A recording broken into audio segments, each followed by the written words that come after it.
Tô com medo de começar o programa assim do jeito que eu tô pensando. Mandar um chupa FIFA, pode ser não? Chupa FIFA então.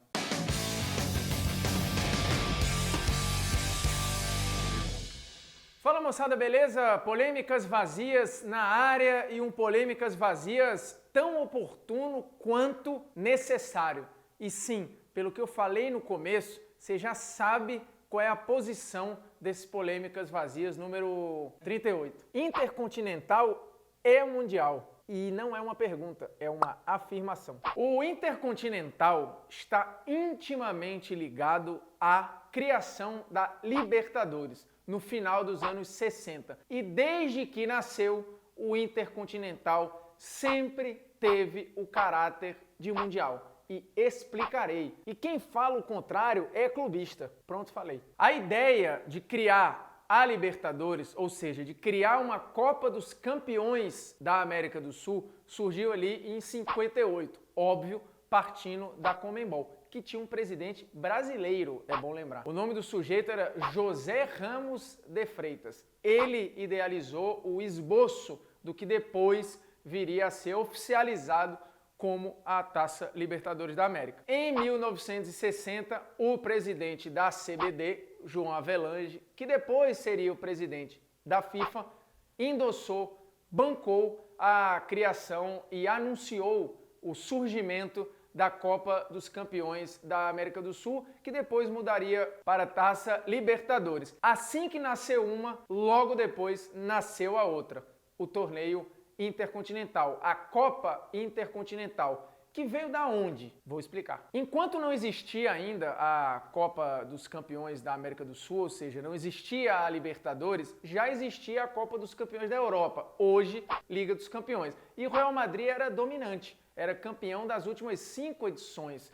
E já há um tempo, o presidente do Real Madrid, o Santiago Bernabéu, queria testar os poderes do Real Madrid para além do continente europeu. E ele já tinha essa ideia há um bom tempo. Poxa, vamos criar um torneio para o Real provar que é o melhor time do mundo. E nada melhor do que enfrentar um time sul-americano. E lembrando, a criação do Intercontinental foi endossada tanto pela UEFA quanto pela Conmebol. O Intercontinental não foi o primeiro torneio ou a primeira disputa entre clubes de outros continentes. A Copa Rio de 1951, que foi vencida pelo Palmeiras, e nós aqui discutimos sobre o caráter de mundial daquela competição, foi o primeiro torneio envolvendo clubes de outros continentes. Outras federações queriam colocar os seus clubes. Os clubes mexicanos, por exemplo, cansaram de lutar para tentar ampliar o Intercontinental e criar um mundial. Mas sempre houve a resistência da UEFA e da Conmebol. Sempre houve o monopólio dos dois, que se achavam os melhores do mundo e queriam a decisão só entre eles. Não era justo? Poderia não ser justo com quem ficou de fora, mas à época ninguém discutia que os melhores clubes do mundo estavam na América do Sul e estavam na Europa. E o embate entre eles mostrava para o planeta quem era a potência dominante. Nos anos 70, o Intercontinental, que era disputado em 2 jogos, você tinha um jogo na Europa e um jogo na América do Sul. E em vários momentos houve a necessidade, inclusive, de um terceiro jogo, como, por exemplo, quando o Santos venceu o Milan.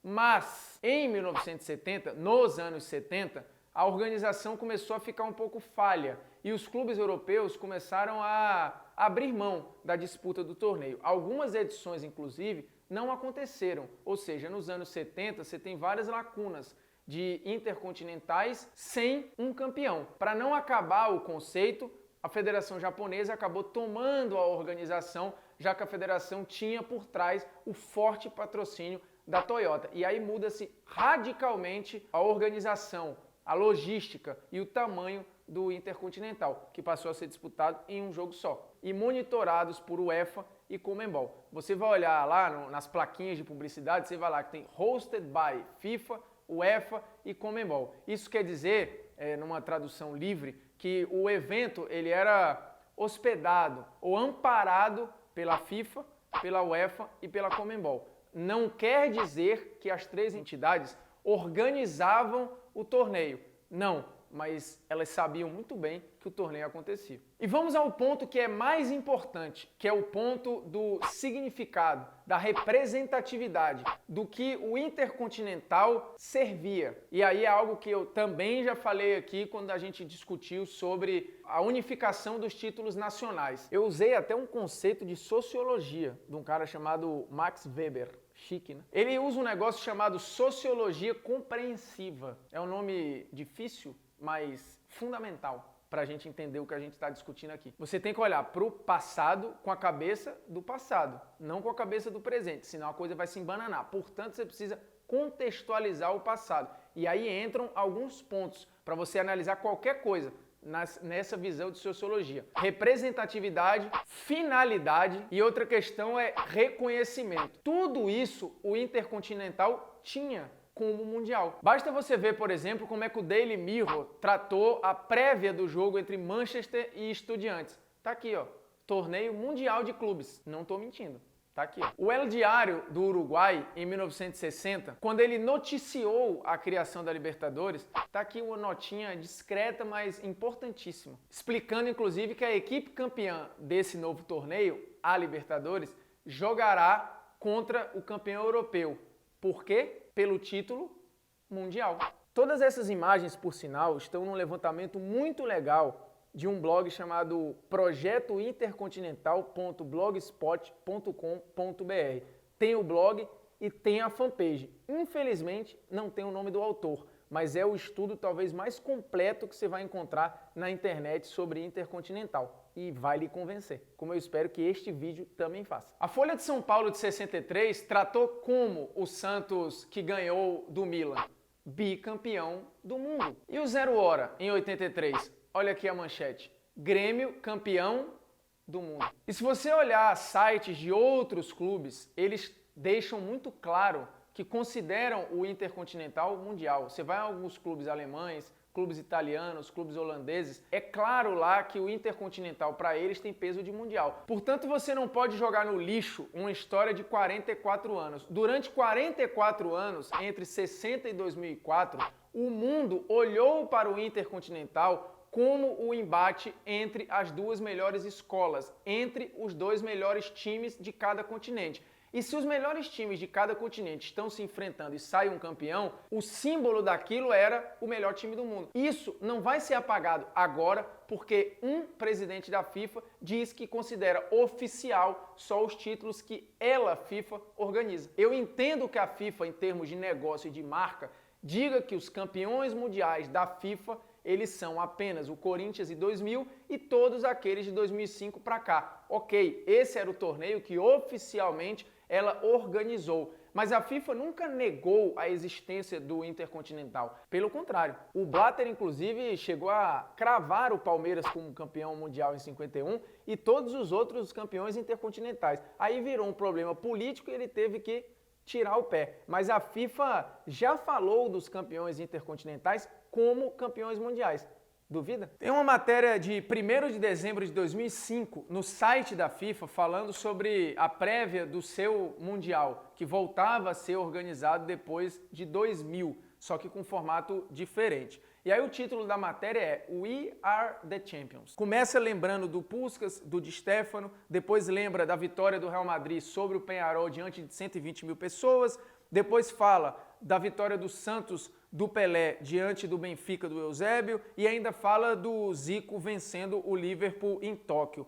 Quem pode esquecer dessas performances? Aí depois fala, né? O Intercontinental e a Toyota Cup conseguiram nos brindar com grandes clássicos e momentos históricos do jogo. E no final, ela diz o seguinte, frase da própria FIFA.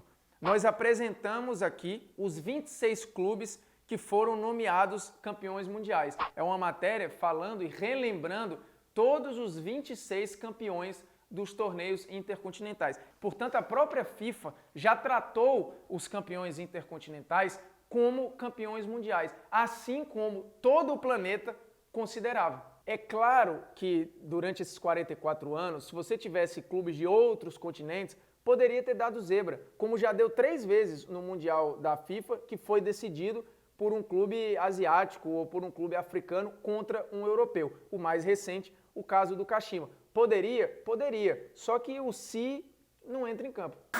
E dei aquela porradinha, né? Pum.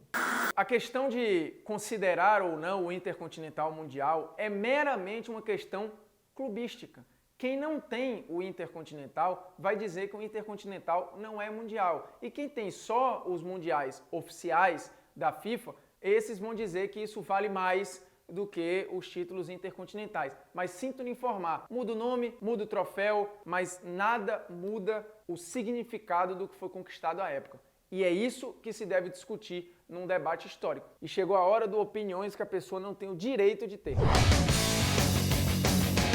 E o opiniões de hoje, na verdade, é uma atitude. Você não tem o direito de passar para frente informações mal checadas e mentirosas como se fosse verdade. Por mais clubista que você seja, é maldoso, é desonesto intelectualmente falando e acaba denegrindo inclusive o nome de algumas pessoas. O Opiniões de hoje é uma atitude, é passar para frente, por exemplo, a notícia que eu recebi em grupos do WhatsApp. É uma suposta matéria do UOL com a seguinte manchete: FIFA multa o Verdão e exige retirada de publicidade de primeiro campeão mundial de clubes. Seria uma matéria assinada pelo Diego Salgado e pelo José Edgar de Matos. E ela teria sido publicada no dia 7 de fevereiro, precisamente às 15 horas e 56 minutos. Só que esta matéria não existe. A manchete ela é mentirosa e você não tinha o direito de ficar passando isso para frente sem checar, apenas para tentar zoar com o seu rival. Então é isso, polêmicas vazias toda sexta-feira